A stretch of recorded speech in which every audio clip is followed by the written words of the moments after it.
Pasien selanjutnya, Nona Naila, silahkan masuk ruang KIA. Terima kasih Ibu. Assalamualaikum.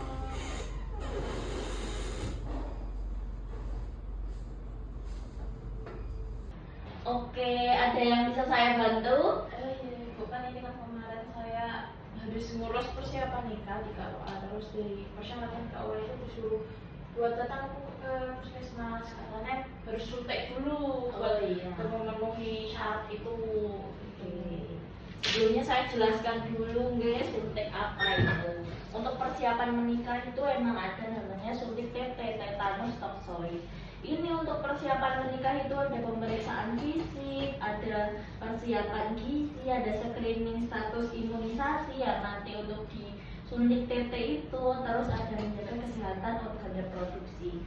Nah, untuk namanya menjaga itu sebetulnya harus tahu dulu. Makanya nanti setelah dari sini jenengan ke lab untuk diperiksa golongan darahnya, HB-nya rendah atau enggak, karena anemi juga harus ditangani dulu dari awal. Terus juga untuk pemeriksaan penyakit menularnya juga ya. Nah, di sini saya akan melakukan pemeriksaan dulu yang bisa dilakukan di sini. Nanti setelah itu baru ke lab.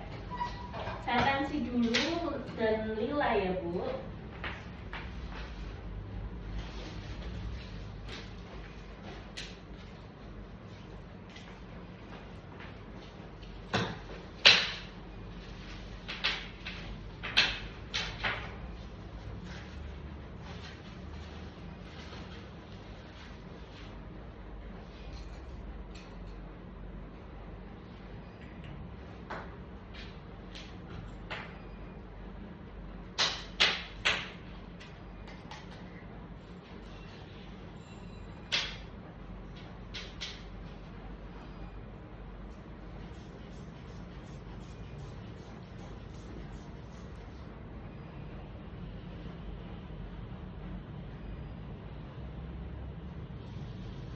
Seratus per 70, tensinya normal ya.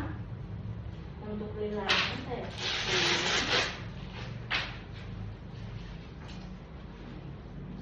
tangannya ditekuk dulu.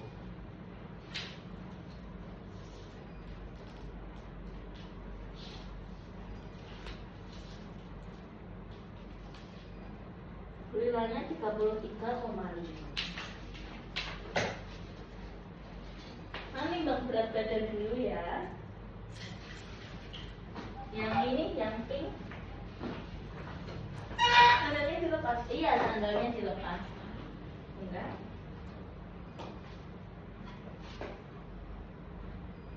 Oh iya, sudah. Silakan duduk dulu ya Bu. Sekarang saya kasih surat rujukan untuk tes labnya gitu.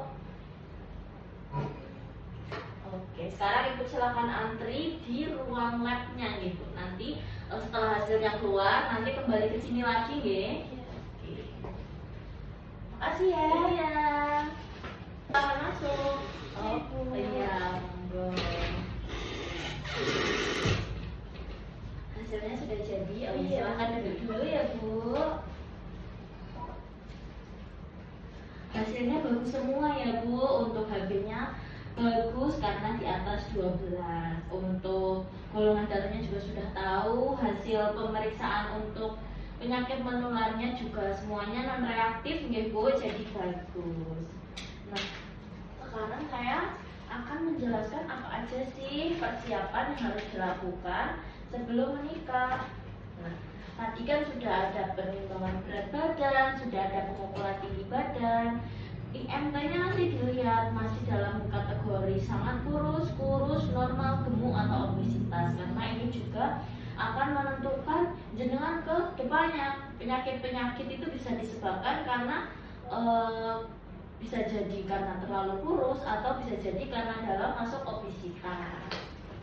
Terus ini ada pemenuhan gizi seimbang. Sekarang itu udah ada penjelasannya. Sekarang itu isi piringku. Jadi ada porsinya masing-masing, makanan pokok berapa persen, sayurannya berapa persen, lauk pauknya berapa persen, buah-buahannya berapa persen. Serta yang paling penting juga mineralnya, agar ibu tidak dehidrasi selama melakukan aktivitas sehari-harinya. Nanti dibaca-baca lagi di rumah ibu. Selanjutnya ada imunisasi tetanus. Nah, setelah ini nanti kan karena hasil pemeriksaannya sudah normal semua, setelah ini akan dilakukan imunisasi tetanus. Nah, imunisasi tetanus itu, imunisasi tetanus 1 perlindungannya masih belum, nanti setelah 1 bulan nanti dilakukan penyuntikan kedua. Imunisasi TT2 perlindungannya selama 3 tahun. Nanti setelah 6 bulan nanti dilakukan TT ketiga. TT ketiga perlindungannya selama 5 tahun. Nanti setelah 1 tahun dilakukan lagi TT yang keempat, perlindungannya selama 10 tahun. Nanti jika TT kelima 1 tahun kemudian perlindungannya lebih dari 25 tahun. Nah, hal ini juga baik ibu karena bisa melindungi ibu dan bayi ketika ibu nanti hamil setelah pernikahan nggih. Selanjutnya karena menikah itu kan sudah tidak hanya ibu saja tapi sudah ada pasangan, jadi harus lebih mengukur lagi, banyak materi-materi agar nggak kaget ke depannya nih Bu, seperti harus lebih terbuka kepada pasangan untuk menghindari hal-hal yang tidak diinginkan. Terus untuk pemenuhan gizi sehari-harinya juga harus terpenuhi, seperti makanan protein seperti tadi itu isi piringku, proteinnya dipenuhi, sayurannya dipenuhi, karbohidratnya juga dipenuhi. Terus untuk penyuntikan TT nanti saya bisa dilakukan di sini ya Bu, saya ambilkan obatnya. Sebelumnya Ibu ada yang ingin ditanyakan lagi? Udah cukup ya, berarti sekarang untuk penyuntikan TT. Oke Ibu, terima kasih.